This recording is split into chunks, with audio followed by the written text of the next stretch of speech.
برحمتك وعزائم مغفرتك والغنيمة من كل بر والسلامة من كل إثم واجعل الحياة زيادة لنا من كل خير والموت راحة لنا من كل شر.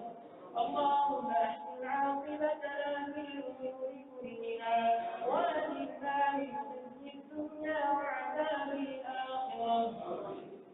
اللهم إنا نسألك علما نافعا وقلبا خاشعا ولسانا ذاكرا.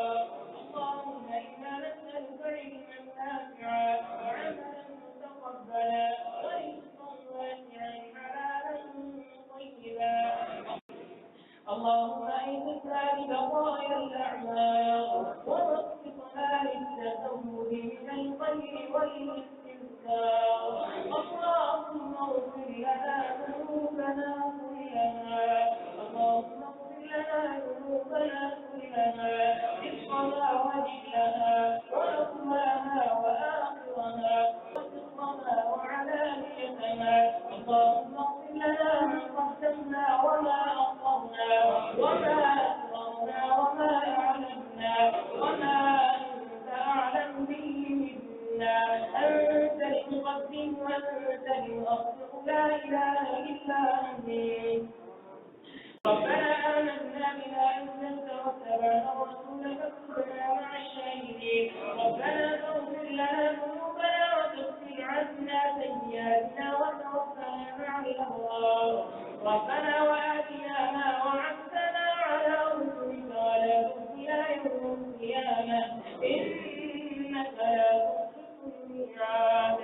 اللهم لا تدع لنا ذنبا إلا غفرته ولا هما إلا فرجته ولا هما إلا فرجته ولا غما إلا كشفته ولا مريضا إلا شفيته ولا حاجة إلا قضيته برحمتك يا أرحم الراحمين.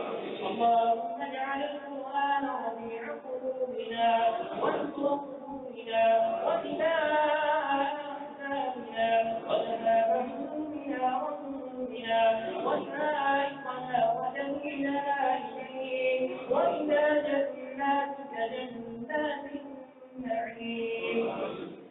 اللهم أهلنا به الحلل وأسكننا به الظلل وادفع به عنا النقم واجعلنا به عند الجزاء من الفائزين وعند النعماء من الشاكرين. اللهم إنك عفو كريم تحب العفو فاعف عنا. ربنا آتنا في الدنيا حسنة وفي الآخرة حسنة وقنا عذاب النار. اللهم اغفر لنا ما قدمنا وما أخرنا وما أسررنا وما أعلنا وما أنت أعلم به منا. أنت المقدم وأنت المؤخر لا إله إلا أنت. ربنا آتنا في الدنيا حسنة وفي الآخرة حسنة وقنا عذاب النار. سبحان ربك رب العزة عما يصفون وسلام على المرسلين والحمد لله رب العالمين.